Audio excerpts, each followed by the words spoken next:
Welcome, in front of me is a Narzo 50i Prime, and today I will show you how you can enable your power saving mode.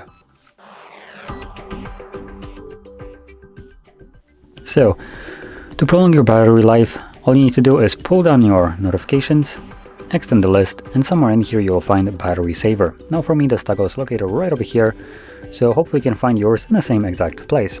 Now once you locate it, simply tap on it, give it a second, and as you can see, it toggles on dark mode, and there's probably going to be a couple things happening in the background. Now, the mode right here doesn't give us any kind of information on what it will do, so I can only assume that it will turn off hotspot, not hotspot, but Wi-Fi and mobile data when the device is in sleep mode. And just to clarify, this would be considered sleep mode. When the device is not being used for a couple of minutes, it goes into sleep mode or standby mode, and thus it will disconnect from Wi-Fi and mobile data to preserve battery life.